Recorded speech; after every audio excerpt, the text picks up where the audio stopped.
माननीय अध्यक्ष महोदय, अब मैं अपने भाषण के भाग ख को पढ़ती हूँ।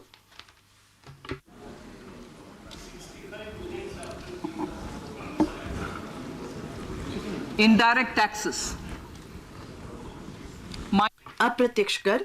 मेरे अप्रत्यक्ष कर का प्रस्ताव का उद्देश्य निर्यात को बढ़ावा देना, घरेलू विनिर्माण में बढ़ोतरी करना, घरेलू मूल्य वर्धन को बढ़ाना, हरित ऊर्जा और हरित गतिशीलता को प्रोत्साहित करना है। कर दरों की संख्या में कमी के साथ सरलीकृत कर संरचना अनुपालना भार को कम करने और कर शासन प्रणाली में सुधार लाने में मदद करती है। मैं वस्त्रों और कृषि को छोड़कर वस्तुओं पर बेसिक सीमा शुल्क दरों की संख्या को कम करके 21 से 13 करने का प्रस्ताव करती हूँ।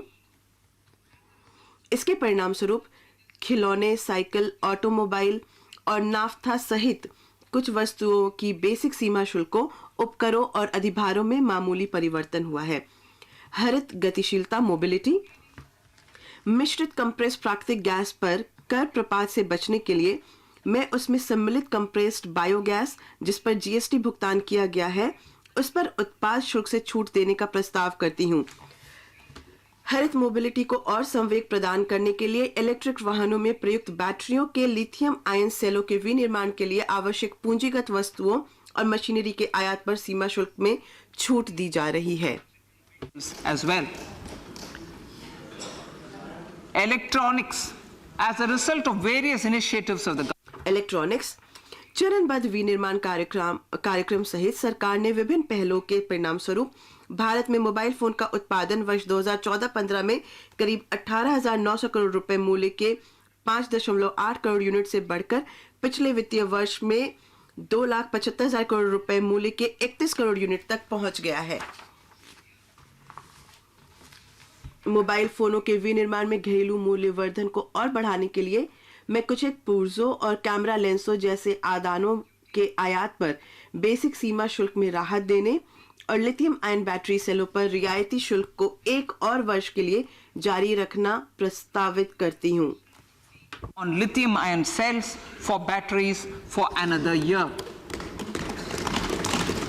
Similarly, इसी प्रकार टेलीविजन के विनिर्माण में मूल्य वर्धन को बढ़ावा देने के लिए मैं टीवी पैनल के ओपन सेलों के पुर्जों पर बेसिक सीमा शुल्क को घटाकर 2.5% करने का प्रस्ताव करती हूँ।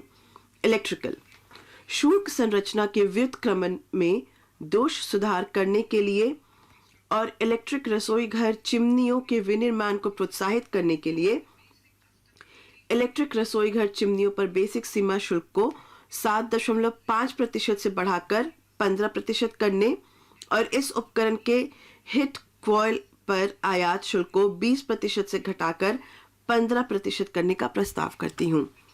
रसायन और पेट्रो रसायन। नेचर्ड इथाइल अल्कोहल। रसायन उद्योग में डीनेचर्ड इथाइल अल्कोहल का उपयोग किया जाता है। मैं इस पर बेसिक सीमा शुल्क में छूट देने का प्रस्ताव करती हूँ। इससे इथेनॉल मिशन कार्यक्रम में भी सहायता मिलेगी और ऊर्जा पारगमन के हमारे प्रयास सुगम होंगे। एसिड ग्रेड फ्लोस्पार पर बेसिक सीमा शुल्क को भी 5% से कम कर 2.5% किया जा रहा है ताकि घरेलू फ्लोरोकेमिकल्स उद्योग प्रतिस्पर्धा बना रहे। इसके अलावा एपीक्लोरोहाइड्रिन के विनिर्माण के लिए प्रयुक्त कच्चे ग्लिसरीन पर बेसिक सीमा शुल्क को 7.5% से कम कर 2.5% करने का प्रस्ताव किया गया है।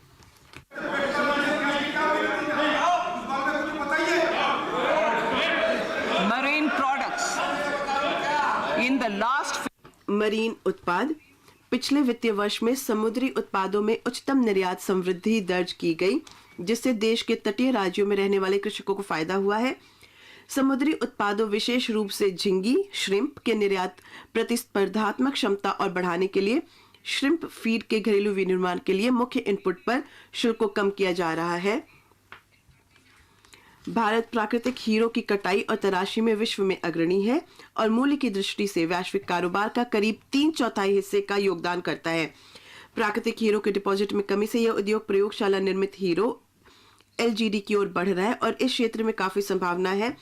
इस अवसर का लाभ उठाने के लिए मैं उसके विनिर्माण के प्रयुक्त बीजों पर सीमा शुल्क को घटाने का प्रस्ताव करती हूँ। बहुमूल्य धातु, सोने के डोरे और बारों और प्लैटिनम पर सीमा शुल्क को इस राजकोषीय वर्ष में पहले बढ़ाया गया था। मैं अब शुल्क विभेदों को बढ़ाने के लिए उनसे बने सामानों पर शुल्कों को बढ़ाने का प्रस्ताव करती हूँ। मैं चांदी के डोरे, बारों और सामानों पर भी आयात शुल्क बढ़ाने का प्रस्ताव करती हूँ ताकि उन्हें सोने और प्लैटिनम के साथ संरेखित किया जा सके। धातु, स्टील क्षेत्र के लिए कच्ची सामग्री की उपलब्धता सुगम करने के लिए